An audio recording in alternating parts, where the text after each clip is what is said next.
the best HLTV fantasy player we've had ever. It's Lucy. Hello everyone, I got a top 22% finish at PGL Cluj Napoca playoffs, which is a very good outcome. Obviously could have got into the top 20 with better role activation, really poor rolls, but the way I approached this, I think I was testing a few theories with the 8-team playoff and with the third place decider, and I think this is evidence that my approach works well with the spread of different teams, playing on some of the upsets. Jimmy ended up carrying my draft and, he was the backup plan. So very, very happy with how this played out. And we can apply this for future PGL events and even some of it for Pro League, because Pro League is kind of similar. We don't have the third place decider, but we do have the 8-team playoff, and we do have a group stage and then a playoff as separate events. Group stage, don't really need to go through the teams, but we've got, the invited teams and the ones that came through stage 1. So let's take a look at some players. Also worth mentioning is that the seeding for each stage will be team-based as well. I think ESL posted a thing about it, which means that teams like Spirit and Vitality will probably always be the top 2 seeds because other teams are going to rate them that way. I don't know if that's really going to change too much in your planning here, but it's going to be interesting to see at the very least.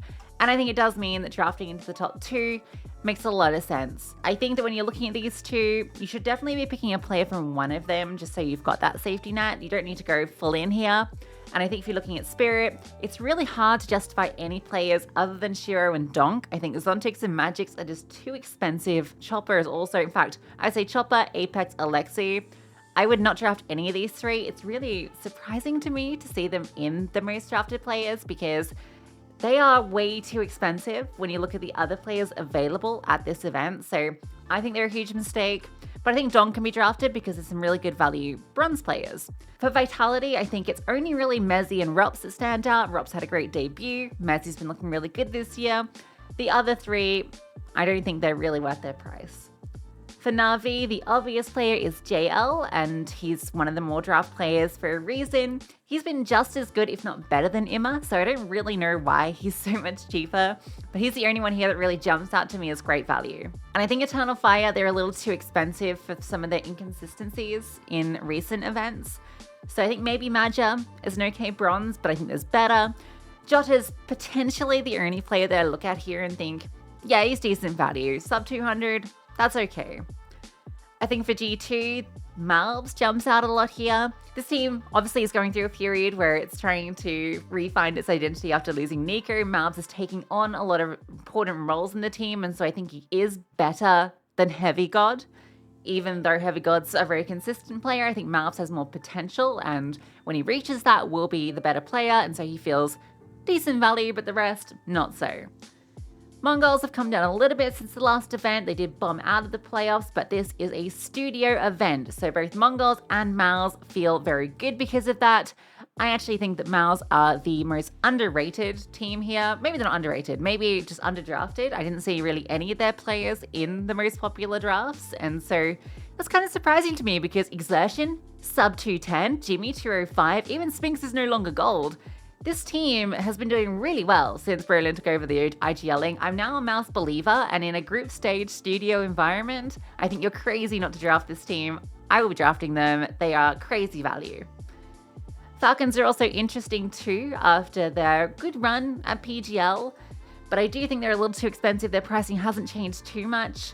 Maybe Nico, just because he's Nico, can just farm, kind of like he did for the group stage of PGL for me. So I don't hate Nico, but the rest, I'm not sure the value is there.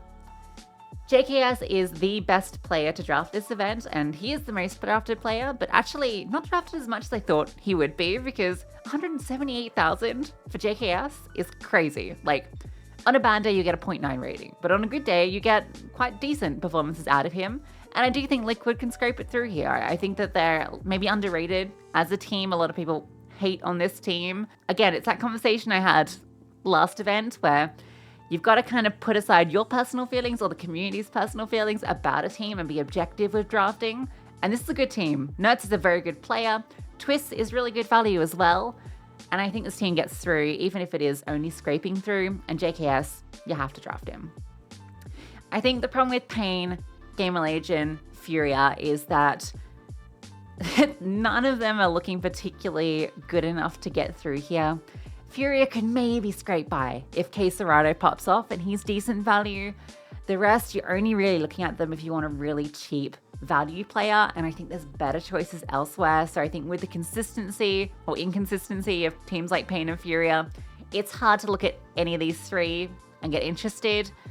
3D Max, I kind of want to throw in the same boat, but I know a lot of people have a lot of faith in this team. I'm a little concerned about these rumors about the core, being snatched up, and maybe that can cause some issues with the team, but they got to this stage. Mac is really cheap. Gravity could be an okay alternative to JKS as well. Don't really rate MIBR here, and Sora and Tyloo, they won't get through. I was impressed with Tyloo. I loved watching them play during Stage 1, but they should have lost to FlyQuest. They're not going to do much here. I will say Story could also be a decent alternative to JKS. He's a little bit cheaper, but again, I think Liquid have much higher chances of getting through than Saw do.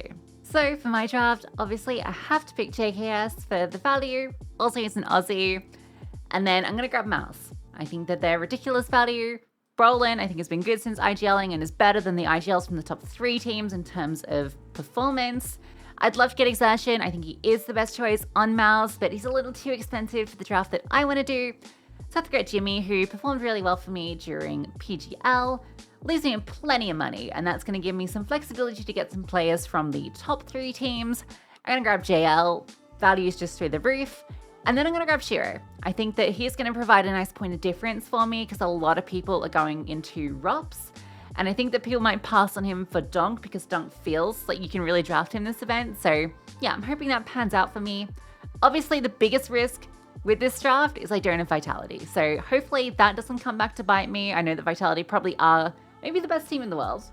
And this is kind of risky, but with this first stage, I can afford to take these risks. And I think that my other players are gonna make it work. So let me know what you think. This is my draft. Let me know your draft. And as always, good luck.